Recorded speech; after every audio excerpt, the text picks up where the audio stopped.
Our owner, Eric Johnson, has been doing this for almost 30 years. AVG has been in business for 15. I know I look like I'm a sprout young 18-year-old man. I'm 32 and I've been doing this since I was 12. And I started off in church ministry at a Baptist church where I was going to junior high school. Got behind the sound system and was taught by a CIA engineer how to do wiring and all those things. And over the course of the last 20 years, I've just been behind this as a hobby. And then professionally, I went to college, the George Washington University, and studied political science and sociology. So my parents were pleased when I didn't go to law school and decided I wanted to go into ministry and do this for churches. So I spent 12 years on pastoral staff at a large church in Gaithersburg, Maryland, of about 10,000 a weekly, and this is what I did all day, every day, in addition to pastoring students. So I don't know everything, but I have a fair amount of knowledge. I've done hundreds of trainings. First and foremost, I always like to say that my trainings are very fluid. So if you have questions, please stop me. If you want to ask questions, please stop me. If you want to see how something works or how it's demonstrated after I explain it, please ask for me to do that, because otherwise I'll just keep going.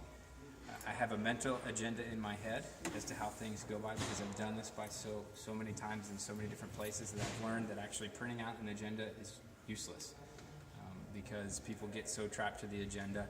And as we go through the training, how to operate the systems, questions come out as to how you really operate the system and how you want the system to be operated. And so every church is different, every ministry use is different. So it's best for us just to start with the way that I know how to start, to go over the system.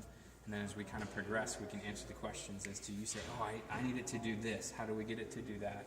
I'll show you how you get it to do that, and show you what it's capable of doing and what it's not capable of doing, if that makes sense. So what we did is we installed a line array system. If you look directly up there, you probably already have all seen it. There's a 12-box Martin OmniLine speaker cluster hang. And originally, we were going to hang it from these beautiful wooden beams, but as we found out this week, those beams are actually hollow, and they would not support the weight of that line array. Even though those boxes are small, it still weighs over 100 pounds, and we need to make sure it's securely anchored. So we had to make an adjustment. With the adjustment, what it actually did is it brought that current installation position, it brought it up and back. So we had to make a decision, thanks to Ron and the team here, to add a couple more boxes on the bottom, because the way that those line array systems are designed, now this is an important part of the training. If you don't understand how your system's designed, you won't understand what it's supposed to do. The way that the system's designed and the line arrays work is the very top box on that line array is targeted to hit about halfway of the last row. Or, in this case, we actually took it a step further, and we took it about halfway back in between the last pew and the wall. So if you have somebody in a wheelchair back here, something like that, the audio quality stays the same. So about 3 or 4 feet past the last pew, that's where the high frequency is designed to hit. So that's what that top box is designed to do. The very bottom box is designed to hit pretty much to the edge of the chancel area, or altar area, right in front of where the pulpit is and stops. So the audio is supposed to be even from the front and to the back. Now what I always like to tell people is there's no perfect audio system. The only perfect audio system that I know of was used when Jesus was doing the Sermon on the Mount, because I don't know how he did all these teachings without audio systems. So that's the only perfect audio system I know of. And everybody gets that, so I don't know what else to say. So when I say there's no perfect audio system, the reason being is because there's no perfect room. There's no perfect design. You can spend millions upon millions of dollars for acoustical treatments. I am not an acoustician.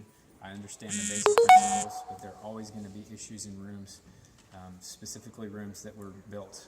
I don't know when this sanctuary was built, but I'm sure that they were not taking into account. I'm sure they were thinking about acoustics for sure, but not taking into account that however many years later, you would have a concert-type audio system in this room designed for sound reproduction.